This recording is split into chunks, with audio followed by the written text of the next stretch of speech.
नमस्कार दोस्तों। शिव पुराण में आपका बहुत बहुत स्वागत है। आज हम पढ़ने वाले हैं शिव पुराण की श्री रुद्र संहिता के 5वें खंड के 22वें अध्याय शिव जलंधर युद्ध के बारे में। तो चलिए शुरू करते हैं। सनत कुमार जी बोले, हे महर्षि, जब युद्ध भूमि में देवसेना का प्रतिनिधित्व करने वाले सभी वीर साहसी घायल होकर पृथ्वी पर गिर पड़े, तब यह देखकर सभी शिवगण भयभीत होकर शिव की शरण में चले गए। जब भगवान शिव को युद्ध स्थल का सब समाचार मिल गया, तब वे स्वयं दैत्यराज जलंधर को सबक सिखाने के लिए युद्ध भूमि की ओर चल पड़े। अपने आराध्य भगवान शिव को युद्ध का नेतृत्व करते देखकर सभी शिवगण, जो पहले डरकर भाग गए थे, पुनः लौट आए। शिवगणों ने पहले जैसे जोश के साथ युद्ध करना प्रारंभ कर दिया। भगवान शिव के रौद्र रूप को देखकर भयानक दैत्य भी भयभीत होने लगे और युद्ध छोड़कर भागने लगे।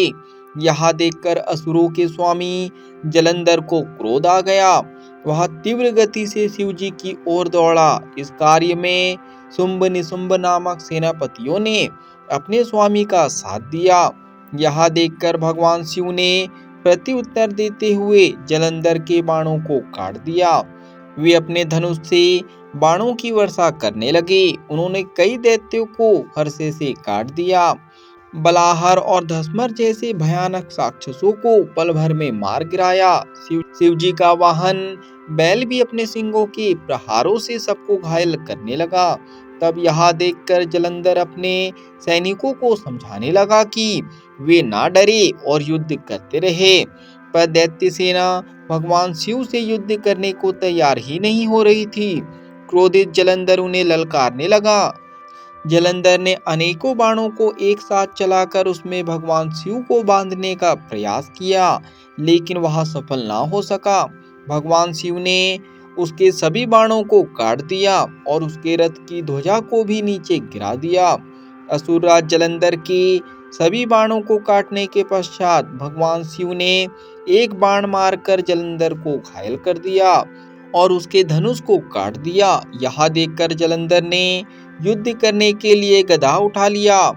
तब शिव जी ने अपनी बाण से उसकी गदा के भी 2 टुकड़े कर दिए। यह सब देखकर दैत्येंद्र जलंधर यह जान गया कि त्रिलोकीनाथ भगवान शिव उससे अधिक बलवान हैं और उन्हें युद्ध में पराजित कर पाना उसके लिए मुश्किल है। तब जलंधर ने जीतने के लिए गंधर्व माया उत्पन्न की। वहां उस युद्ध स्थल पर हजारों की संख्या में गंधर्वों और अप्सराओं के गण उत्पन्न हो गए और वहां नृत्य करने लगे। वहां मधुर संगीत बजने लगा। यह सब देखकर सभी देवसेना के सैनिक मोहित हो गए और युद्ध को भूलकर नृत्य और गाना बजाना देखने में मग्न हो गए। इधर देवादिदेव भगवान शिव भी गंधर्व माया से मोहित होकर नृत्य देखने लगे। जब दैत्यराज जलंधर ने देखा कि सभी देवताओं सहित देवादिदेव भगवान शिव भी उस गंधर्व माया के द्वारा मोहित होकर अप्सराओं के नृत्य को देख रहे हैं, तब वह वहां से चुपके से भाग खड़ा हुआ। असुरराज जलंधर त्रिलोकीनाथ भगवान शिव का रूप धारण कर बैल पर बैठकर देवी पार्वती के पास कैलाश पर्वत पर पहुंचा। वहां कैलाश पर देवी पार्वती अपनी सखियों के साथ व्यस्त थी।